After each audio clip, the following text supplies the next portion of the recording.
রাজশাহীর তানোরে গভীর নলকূপের গর্তে পড়ে নিহত শিশু সাজিদকে দাফন করা হয়েছে। 12 ডিসেম্বর বেলা 11টার দিকে উপজেলার কোয়েলহাট গ্রামে তাকে দাফন করা হয়। ভোরের আলো ফোটার পর থেকেই বাড়ির পাশের মাঠে জানাজায় অংশ নিতে হাজারো মানুষ জড়ো হন। বয়স্ক থেকে কিশোর সবাই এসেছিলেন ছোট্ট সাজিদকে শেষবারের মতো বিদায় জানাতে। মসজিদের মাইকে জানাজার ঘোষণা হতেই থেমে যায় গ্রামের সব কাজকর্ম।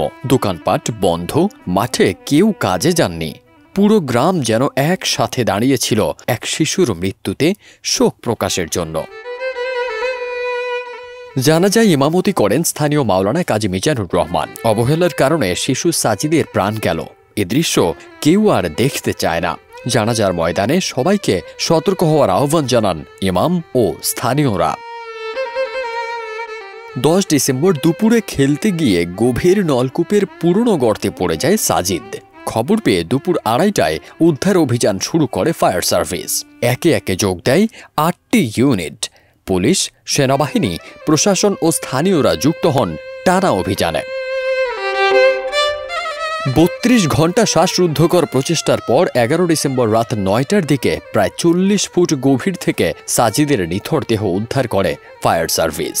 তানোর উপজেলা স্বাস্থ্য কমপ্লেক্সে নেওয়ার পর চিকিৎসক জানান সাজিদ আগেই মারা গেছে। সাজিদ ওই গ্রামের রাকিবুল ইসলামের ছেলে। জানা যায় সাজিদের বাবা বলেন, 2 দিন ধরে সবাই দোয়া করছেন, আবারও দোয়া চাই। আমার ছেলের মৃত্যু অন্যের অবহেলার কারণে হয়েছে, আমি প্রশাসনের কাছে বিচার চাই।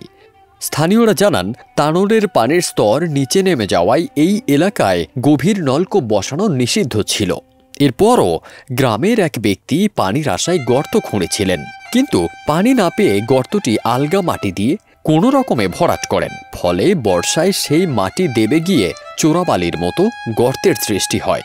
আর সেই গর্তে পড়েই 32 ঘণ্টা আতঙ্কের সাথে পাঞ্জা লড়তে লড়তে মৃত্যুর কোলে ঢলে পড়ে 2 বছর বয়সী শিশু সাজিদ।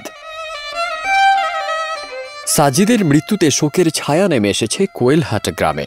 মানুষ দোয়া করছে এমন হৃদয় বিদারক দুর্ঘটনা যেন আর কোনো পরিবারের জীবনে ফিরে না আসে, এমন দোয়া ও প্রত্যাশাই করছেন সাজিদকে দেখতে আসারা। ফারদিন সানি, দেশ রূপান্তর।